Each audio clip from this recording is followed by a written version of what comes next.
Bismillahirrahmanirrahim. Assalamualaikum warahmatullahi wabarakatuh. Halo, nama saya Muhammad Syafie Fahmi. Saya dari 11 IPA 4. Kali ini saya akan menjelaskan tentang klorofil, dan juga saya akan mengungkapkan di balik pembuatan dari model sel yang saya buat ini. Bahan-bahannya saya pakai itu ada styrofoam, kertas warna, ada cat warna, ada kardus, ada double selotip, dan gunting. Harga yang saya gunakan untuk membuat model sel ini adalah 20.000. Lalu untuk proses pembuatan model sel ini memakan waktu 3 jam. Sebenarnya bisa sampai 6 jam. Itu kalau dihitung bersamaan dengan beberapa model sel yang saya gagal dalam membuatnya. Oke, saya akan menjelaskan tentang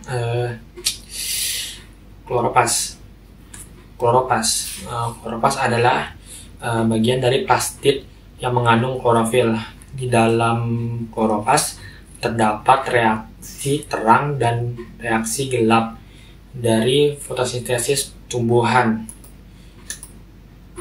Kloropas terdapat pada hampir seluruh tumbuhan, tapi secara umum tidak semua sel. Bila terdapat dalam semua sel, maka plastiknya ada 1 sampai banyak. Plastiknya umumnya pada tumbuhan tingkat tinggi,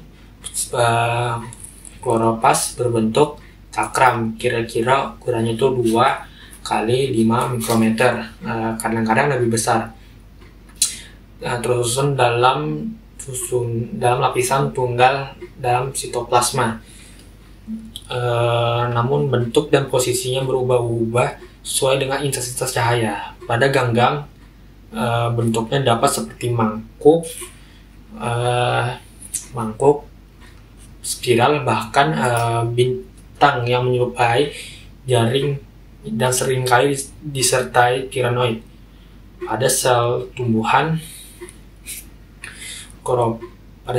kloropas biasanya dijumpai dengan bentuk cakram dengan diameter 2 sampai 4 mikrometer dan lebarnya 5 sampai 10 mikrometer. Secara khusus, kloropas dewasa itu mempunyai membran stroma. Disinilah terjadi reaksi-reaksi gelap pada saat fotosintesis.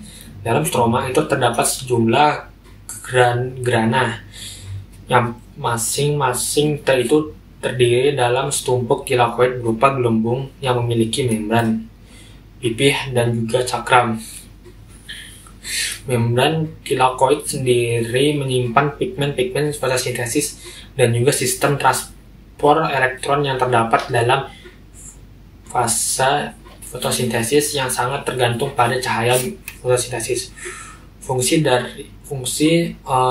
kloropas adalah tempat proses fotosintesis untuk melakukan fotosintesis. Fotosintesis tersebut memerlukan energi cahaya matahari yang diserap oleh klorofil untuk bisa diubah menjadi energi kimia yang kemudian disimpan dalam bentuk karbohidrat atau senyawa organik lain yang sangat penting dan dibutuhkan tumbuhan. Reaksi yang terjadi pada fotosintesis tersebut merupakan reaksi pembentukan ATP yang melibatkan 2 transport, yakni transport elektron dan transport hidrogen dalam senyawa seperti sitokrom dan NADH. Struktur kloropas terdiri dari beberapa bagian, di antaranya adalah membran luar. Fungsi dari membran luar adalah mengatur keluar masuknya zat. Ruang antar membran, fungsinya adalah pembatas antara membran luar dan membran dalam. Lalu ada membran dalam, fungsinya yakni untuk pembatas antara stroma dan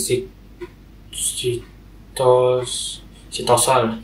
Tilakoid berfungsi sebagai tempat untuk reaksi dan untuk tempat untuk reaksi terang dan berperan untuk menangkap energi cahaya matahari. Stroma, membran bagian dalam yang membungkus cairan kloroplast, berfungsi sebagai tempat berlangsung suatu reaksi gelap. Lalu ada granum, sekumpul tilakoid yang bertumpuk-tumpuk seperti uang logam. Lalu ada DNA plastida, merupakan gen pembawa sifat pada plastida yang berfungsi untuk replikasi kloroplast atau pembelahan sel kloroplast. Ribosom berfungsi sebagai terjadinya proses sintesis pada sebuah protein.